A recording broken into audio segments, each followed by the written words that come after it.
تو اطاعت کا ایک ظاہری پہلو ہوتا ہے اور ایک باطنی پہلو ہوتا ہے۔ ظاہری طور پر اطاعت اللہ تعالیٰ کے احکامات کی تعمیل بجا لانا، اور باطنی طور پر اللہ اور اس کے رسول کے حکم پر راضی ہونا ہے۔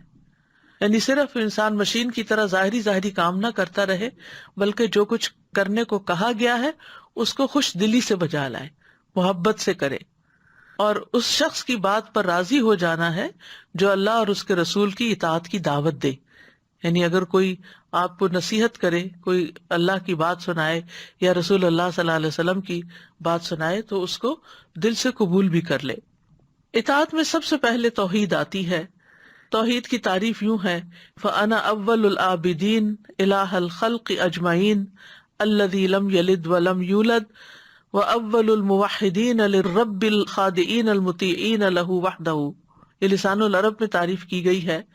میں تمام مخلوقات کے الہ کی سب سے پہلے عبادت کرنے والا ہوں، وہ الہ جس نے کسی کو جنم نہیں دیا اور نہ وہ جنم دیا گیا، اور میں سب سے پہلا ہوں ان لوگوں میں سے جو رب کی توحید کو مانتے ہیں، اس کے فرما بردار ہیں اور اکیلے اسی کے لیے مطیع ہیں۔ تو گویا اللہ کو ایک ماننا یہ اطاعت پر دلالت کرتا ہے۔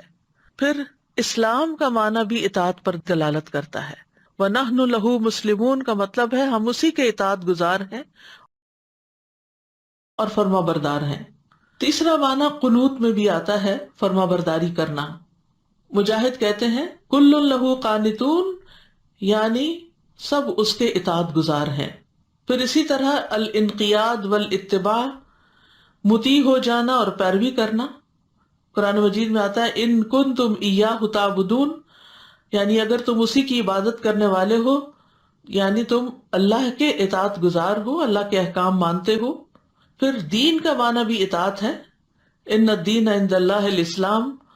ابو جعفر الطبری کہتے ہیں کہ اس مقام پر الدین سے مراد اطاعت اور ذلت ہے۔ پھر نمبر 6 ہے اخبات، عاجزی کرنا۔ وبشر المخبتین، یعنی اللہ سبحانہ تعالی جس کی شان بلند ہے وہ فرماتا ہے کہ اے محمد صلی اللہ علیہ وسلم آپ خوشخبری دے دیجئے ان لوگوں کو جو اطاعت کے ساتھ اس کی فرما برداری کرنے والے ہیں۔ تو مخبتین کون ہے؟ جو فرما برداری کرنے والے، اس کی عبودیت کو تسلیم کرنے والے ہیں اور توبہ کے ساتھ اس کی طرف رجوع کرنے والے ہیں۔ پھر طاعت کا معنی تسخیر بھی ہے، کسی کو مسخر کرنا، تابع کرنا۔ اور 8واں معنی التنسک ہے، یعنی عبادت کرنا۔ واسجد واقترب میں اللہ کے لیے نماز پڑھنا اور اللہ کی اطاعت کر کے اللہ کے قریب ہو جانا۔ اسلام جس کو ہم اپنے دین کے طور پر مانتے ہیں، یہ ہے ہی مکمل اطاعت کا نام، اپنے آپ کو اللہ کے حوالے کر دینے کا نام۔ آپ صلی اللہ علیہ وسلم سے اسلام کے بارے میں پوچھا گیا تو آپ نے فرمایا یہ کہ تم اپنا دل اللہ کے سپرد کر دو، اور یہ کہ تم اپنے چہرے کا رخ اللہ کی طرف کر دو، یعنی دل و جان سے اللہ کے فرما بردار بن جاؤ۔